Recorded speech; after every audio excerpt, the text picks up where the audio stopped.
একটি নারী ঘটিত বিষয়কে কেন্দ্র করেই এই প্রথমে একটি আহতের ঘটনা এবং পরবর্তীতে একটি কুপিয়ে হত্যার ঘটনা ঘটেছে। আমরা যখন খবর পাই যে আমাদের চান্দনা চৌরাস্তায় সাংবাদিক তুহিনকে দুর্বৃত্তরা কুপিয়ে হত্যা করেছে, সঙ্গে সঙ্গে আমরা এবং ঊর্ধ্বতন স্যাররা ওখানে আমরা যাই। আমরা ওখানে গিয়ে তুহিনকে মৃত দেখতে পাই। তো পরবর্তীতে আমরা আমাদের তদন্তের প্রয়োজনে আশেপাশের সিসিটিভির ফুটেজ কালেক্ট করি। তো আসলে আমরা ওই সিসিটিভির ফুটেজে কালেক্ট করে আমরা যে জিনিসটি জানতে পারি সেটি হচ্ছে সিসিটিভির ফুটেজ আমাদেরকে যেই তথ্যগুলো দিয়েছে, সেক্ষেত্রে একটি নারী একজন পুরুষের সাথে কোনো একটা বাকবিতণ্ডায় জড়িয়ে যায় রাস্তায়। সেই সময়ে ওই একটি পুরুষ ওই নারীকে আঘাত করে।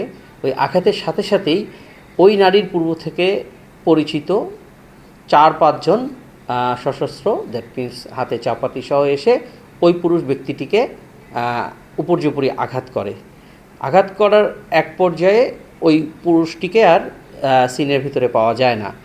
পরবর্তীতে আমরা খোঁজ নিয়ে জানতে পারি এই পুরুষটি আমাদের জয়দেবপুর সদর হাসপাতালে আছে। তার নাম বাদশা মিয়া। তার সাথে আমাদের পুলিশের কথা হয় এবং আমরা তার মাধ্যমে এবং স্থানীয় মাধ্যমেও জানতে পারি যে ওই যে এই নারীকে ওই বাদশা মিয়া আহত করেছে এবং আহত করার কারণে ফলশ্রুতিতে যে 4-5 জন ছেলে এসে উপর্যুপরি বাদশা মিয়াকে খুব কোপালে, এই দৃশ্যটি ওই চৌরাস্তায় অবস্থিত সাংবাদিক তুহিন তার মোবাইলে ধারণ করে। যেহেতু বাদশা মিয়া এই আহত হওয়ার পরেই রাস্তার একপাশে অবস্থান নিলে এই ভিডিও ফুটেজটি ধারণ করা সেই তুহিনকে এই ঘাতকরা তাদেরকে চার্জ করে এবং এই কেন করেছে এবং এটি ডিলিট করার জন্য বলে।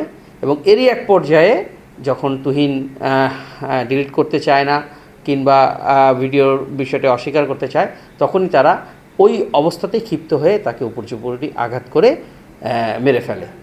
তো আসলে এখানে একটি নারী ঘটিত বিষয়কে কেন্দ্র করেই এই প্রথমে একটি আহতের ঘটনা এবং পরবর্তীতে একটি কুপিয়ে হত্যার ঘটনা ঘটেছে। এর বাইরে আমাদের তদন্তে অন্য কিছু উঠে আসেনি। আমি আবারও বলেছি যে সিসিটিভির ফুটেজটি আছে, সেই সিসিটিভির ফুটেজটি ভালোভাবে পর্যবেক্ষণ করে আমরা প্রাথমিক যে তথ্যটি পেয়েছি যে একটি নারী ঘটিত বিষয়ের দ্বন্দ্বকে কেন্দ্র করে কিছু উচ্ছৃঙ্খল দুর্বৃত্ত যুবক প্রথমে বাদশা মিয়াকে উপর্যুপরি কুপিয়ে আহত করে। এই সিসিটিভির ফুটেজটি যখন সাংবাদিক তুহিন ধারণ করে, এই ধারণ কেন করেছে, কেন ডিলিট করছে না, এইরকম এক বাকবিতণ্ডার পর্যায়ে এসে তুহিনকে উপর্যুপরি আঘাত করে মেরে ফেলা হয়। এটিই ছিল এই সিসিটিভির ফুটেজ এবং আমাদের গোপন এবং গোয়েন্দা তথ্য প্রাপ্ত তথ্য। আমরা আমাদের সিসিটিভির ফুটেজে আমরা ঘাতকদেরকে আইডেন্টিফাই করতে পেরেছি। তদন্তের প্রয়োজনে আমি নামগুলো ডিসক্লোজ করতে পারছি না। আমরা আশা করি অচিরেই এদেরকে আমরা গ্রেফতার করতে পারবো, তবে প্রকৃত সত্যটি আপনাদের কাছে উপস্থাপিত হবে।